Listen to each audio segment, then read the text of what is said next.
Psalm 46. God is our refuge and strength, a very present help in trouble. Now, this is actually amazing.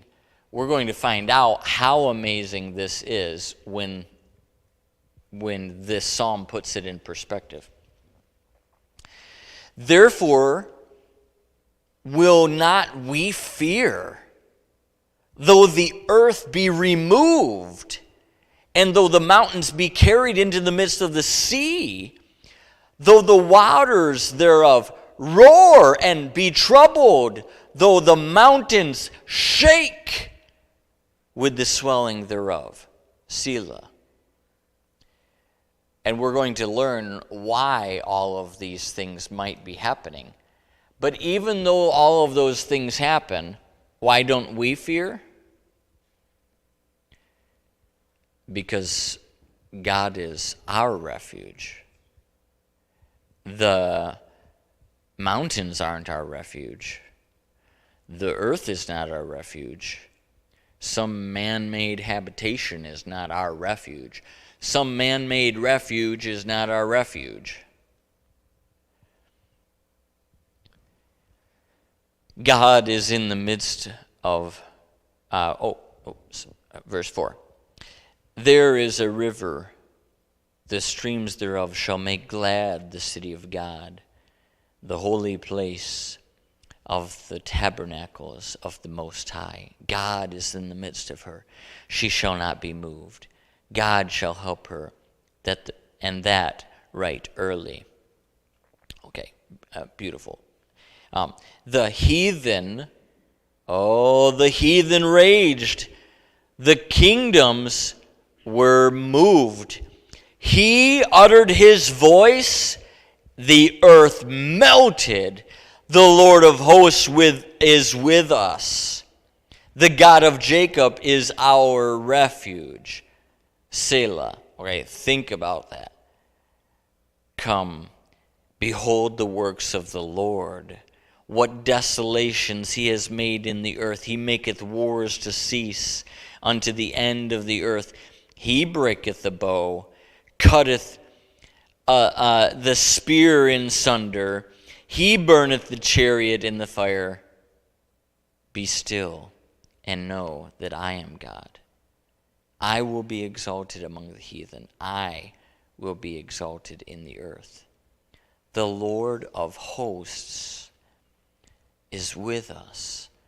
The God of Jacob is our refuge. Selah. So we learn that God is in control of all these things. We might be tempted to fear because the waters are roaring. We might be troubled because the mountains are shaking. But we find out that God is in control of all that. So really we don't have to fear because the one that's in control of all of that is the same one that's protecting us. And if the one that's protecting us can do all that, he's got the power to protect us. And so we can relax and we can rejoice. Be still, God says. Our moral values and our moral practices cannot be sound, and our internal attitudes are impossible to keep right when the idea of God is erroneous or our idea of God is inadequate, right? We haven't quite got it right.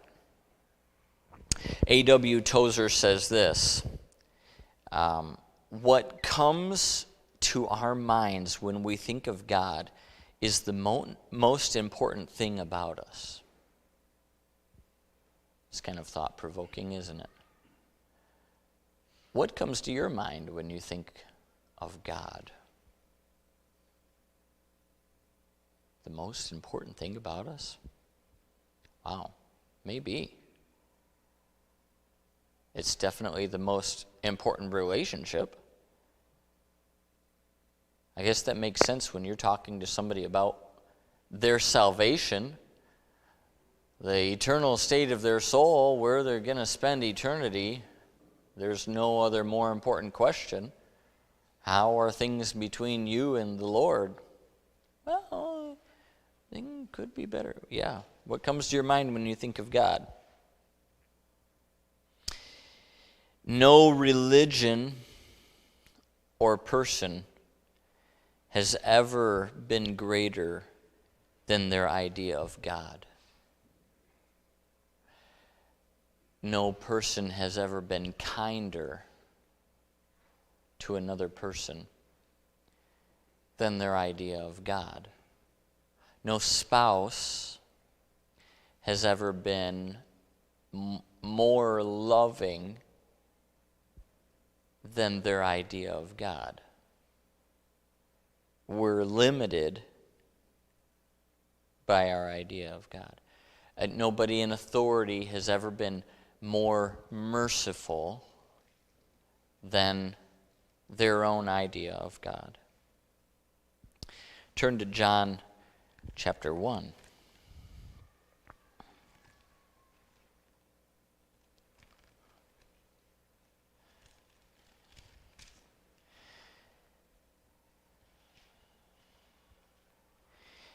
John chapter 1 and verse 1 says this: "In the beginning was the Word. The Word was with God, and the Word was God." This verse describes God at the beginning as the Word. Well, that's pretty thought-provoking, because that means that God is the Word. When we think of God, we use words to form thoughts, and He is the Word. You realize that He is the source of the ability to think? Every thought that you have about Him, He is the source of the ability even to think about Himself. Man, God created the ability to think about Himself. Wow. You know, we are so limited by what we've been able to experience. We are only able to experience the processes that God has created for us.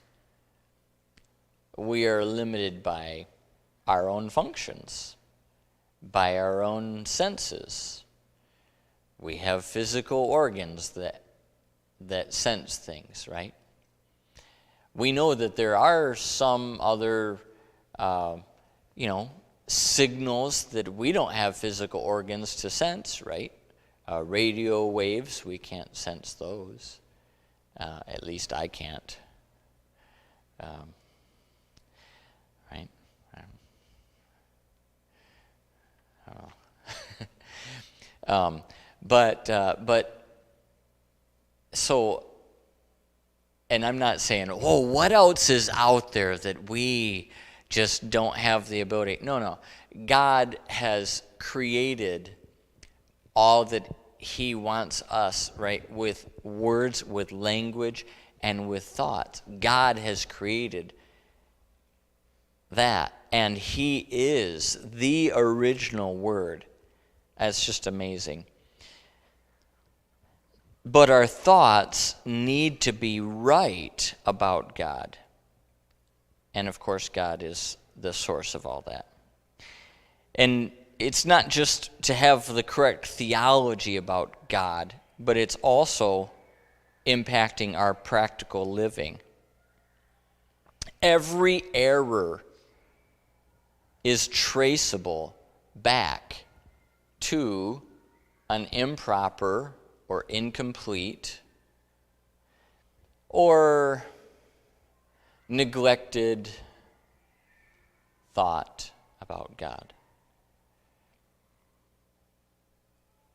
Let's go back to Psalm 50. There's a phrase in Psalm 50 that is pretty alarming.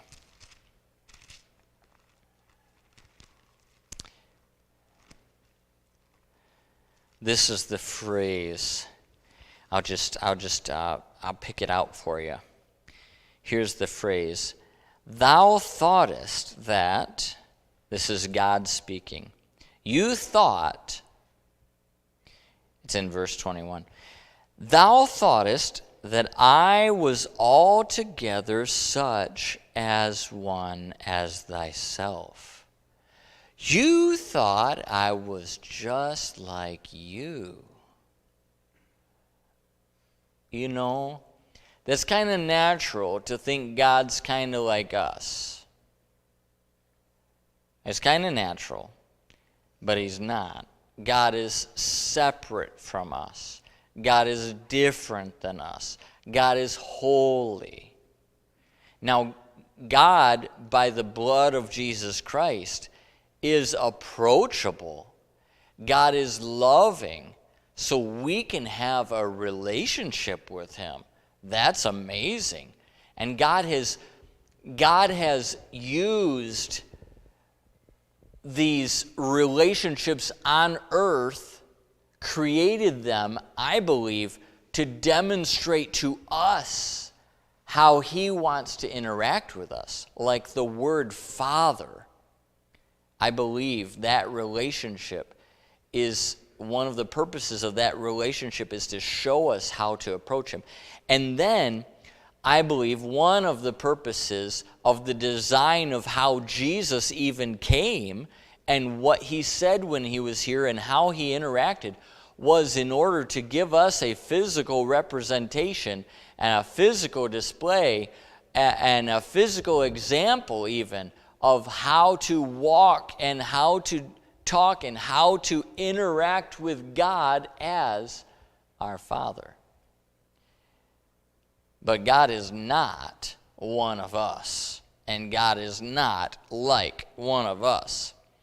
Psalm 50, the mighty God, even the Lord, hath spoken and called the earth from the rising of the sun unto the going down thereof. Out of Zion the perfection of beauty God hath shined. Our God shall come and shall not keep silence. A fire shall devour before him. It shall be very tempestuous round about him. He shall call to the heavens from above and to the earth, that he may judge his people. Gather my saints together unto me, those that have made a covenant with me by sacrifice. And the heavens shall declare his righteousness, for God shall judge himself. Selah. Hear, O my people, and I will speak. O Israel, and I will testify against thee. I am God, even thy God. I will not reprove thee for thy sacrifices or thy burnt offerings to have been continually before me. I will take no bullock out of thy house, nor goats out of thy folds. For every beast of the forest is mine, and the cattle upon 1,000 hills.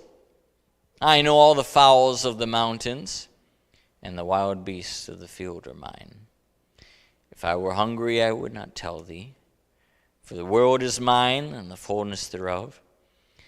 Will I eat the flesh of bulls, or drink the blood of goats? Offer unto God thanksgiving.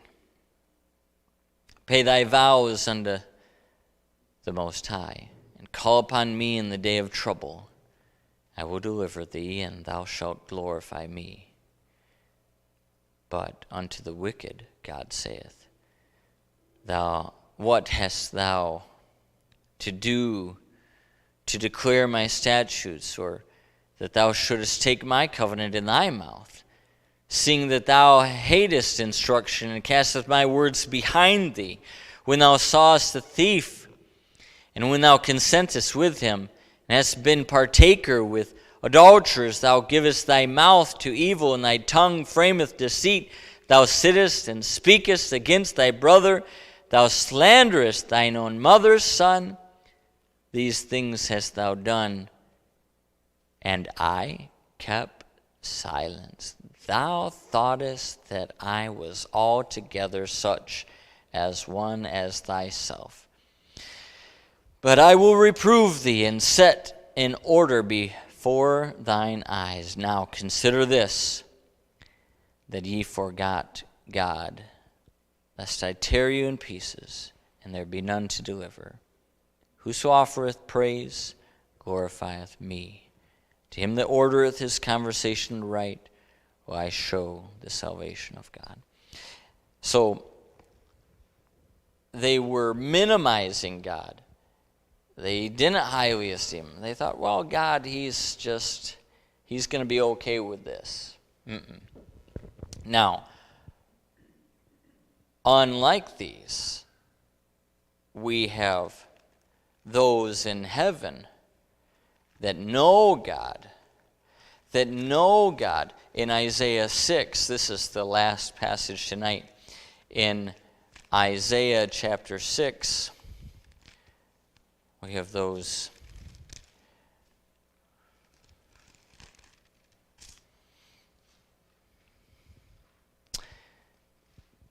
in verse 1. It says, in the year that King Uzziah died, I also saw the Lord sitting upon a throne, high and lifted up. His train filled the temple. Above it stood the seraphim. Each one had 6 wings.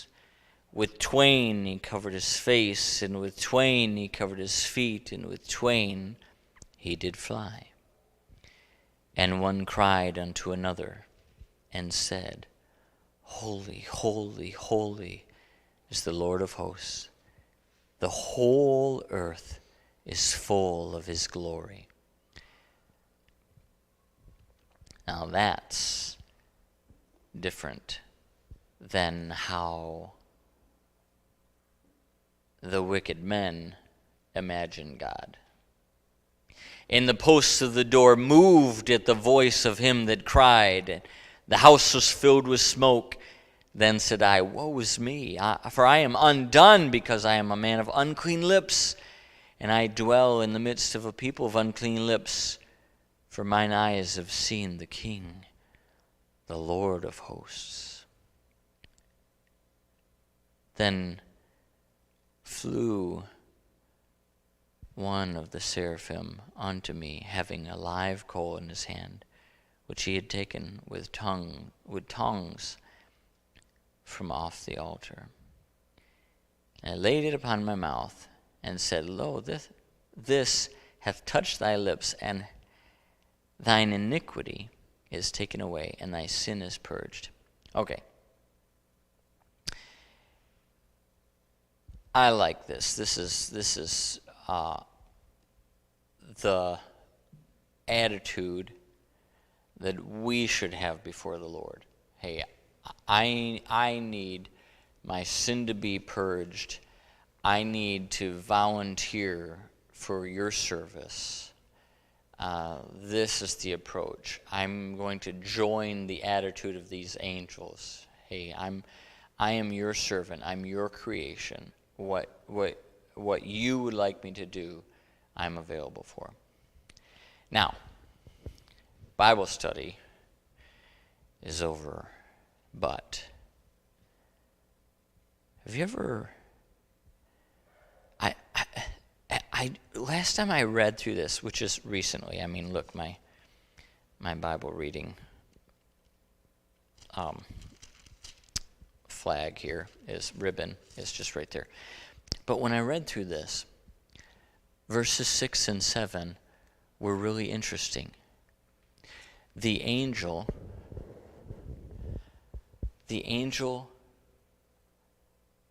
took a live coal and touched his lips and said what?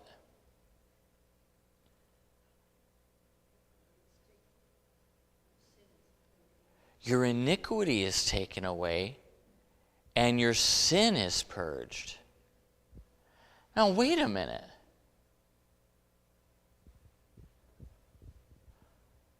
Without the shedding of blood, there's no remission of sin. How's that supposed to work? Oh, where did this coal come from? This coal came from the altar. This coal came from the altar. The blood has been shed from the foundation of the world. This is the altar. This is one of the coals from the altar. This is a coal that is hot from the altar of the sacrifice. And this is the blood of Jesus Christ that has been sprinkled on the altar, and one of the coals that purges. So that's perfectly fine. I'm going, hey, you can't. Oh yeah, you can. This is right. So, all right. Okay. All right. Let's see. If you came in after I had mentioned it, Pamela Lung, which is Rachel Solomon's mom, was on her way to the ER last we heard. They were kind of thinking the symptoms were looking like a heart attack. So be in prayer for her. Haven't seen an update unless it buzzed through while I was preaching here. No.